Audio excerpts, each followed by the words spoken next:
Hey y'all, this is Krista Pettiford. Welcome back to my channel. Today I want to talk about vision and planning your vision for 2021. And so God gives us a vision for our life. He says, write the vision and make it plain, according to Habakkuk 2:2.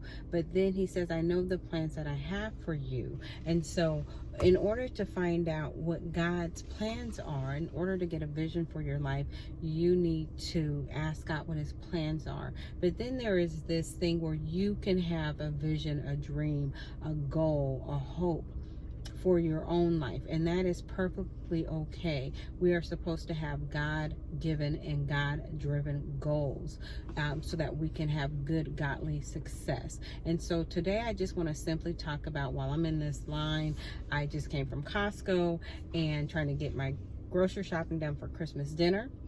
Happy Vlogmas Day 9. In order to keep going, I'm doing this in my car. I worked today and then I work tomorrow, and then I'm off for the rest of the week and next week. So that being said, back to this, I want to talk about vision for the year. What do you envision for yourself next year in 2020? Take some time, if you would, and just envision the life that you want to have, the life that God says you can have.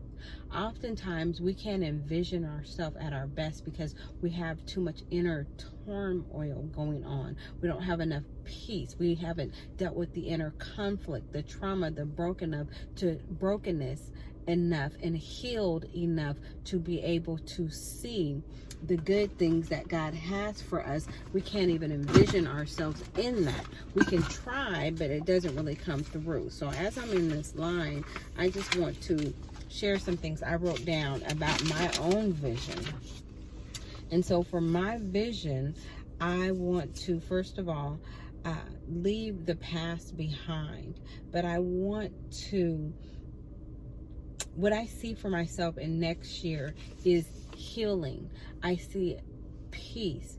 I see soul prosperity through the act and the willingness to be healed and to do the work to be healed.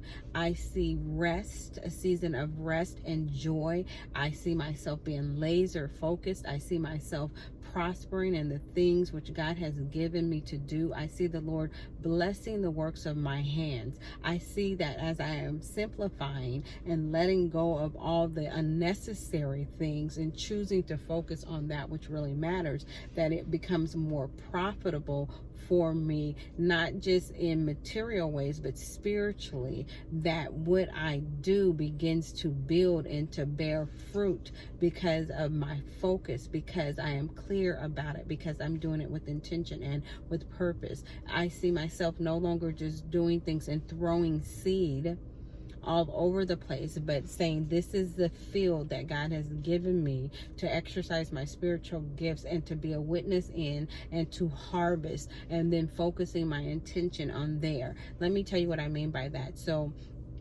I've been doing a lot of things and I feel like God called me to do them all. But when he called me to stop doing some of those things, then I continued to do them. And so it really hurt me. It was scary. It didn't hurt me, but it was scary for me to give up my podcast and put it to rest and say it might not come back, so I can focus more on YouTube and building that out for the dream that I have for myself, for something that I wanted to do. So instead of going with what everybody says that you should do, you should have a podcast, women listen to you over there, but what do I want to do and what's going to be more fruitful? What am I going to put my energy on into? Some people don't like getting on the camera because you know, you have to get dressed or something. I don't mind looking a little bit of a mess even on the camera, and so I enjoy interacting this way. So I am focusing more of my attention on YouTube. I am focusing on the things that God has already given me, that I have walked away to do new things, to chase new shiny things, but he is calling me back because there's still more fruit, there's still more nectar in the things he's already given me, books I've already written. And instead of going so fast and moving forward, to really develop those out and continue to share that message and the other messages he gives me, and not to be stalled by feeling like I have to write a book for every message, but just to preach the word in season and out of season. So focusing in, getting laser focused, getting things out of my life that no longer benefit me, that no longer bring me peace or value, or help me heal, but take from me and bring brokenness and turmoil. So I'm getting rid of things. I'm actually moving. I'll share more about that later. But my Christmas gift to myself was I closed on my condo last Friday. So I was in a season of transition, and I had downsized in 2018. I downsized from the house I raised my kids in for 23 and a half years. And then I downsized to something 1,000 square feet, which was still 1,600 square feet in the house I had. But it was like, I don't need all that space. I don't need to spend all this money. I can have a condo. My kids are out the house. So I sold my house in March. And I got caught up in COVID and all of that. So I've been looking and finally found something in the area I want to be in the price I want to be in. And I purchased that house. So I see myself in this place of peace and rest and transition, and no longer in transition, but being in a place of focusing on what God has called me to do, knowing knowing his will.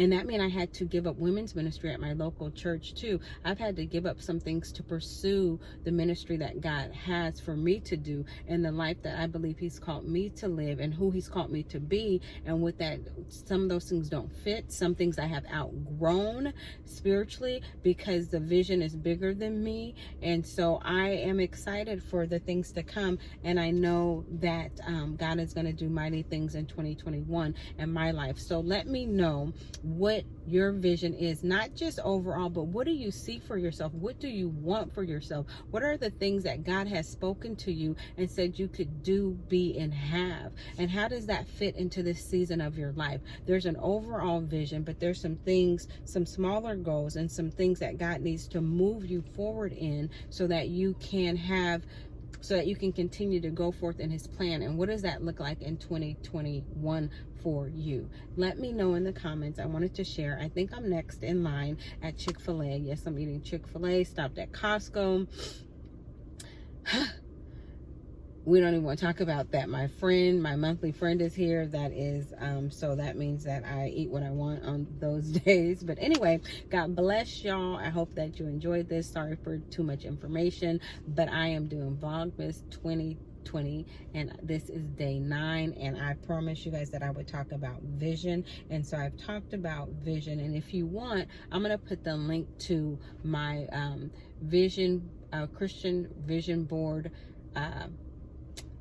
workbook in there, and also my calling blueprint, the calling blueprint. So you can work on this through those items, and going back to that and sharing that with people, and then working on the healing program that God is giving me to do as well. So those are the things I'm going to focus on, because so many people say, I don't know what God has called me to do exactly. And you don't have to know everything. You just have to walk with God and trust him. So to answer some of those questions from yesterday's blog, and you just have to let him lead and guide you. And so he'll tell you over time. And so anyway, God bless you guys until tomorrow. Vlogmas day 9 done. I don't even know if I took a breath, but I got it done. God bless.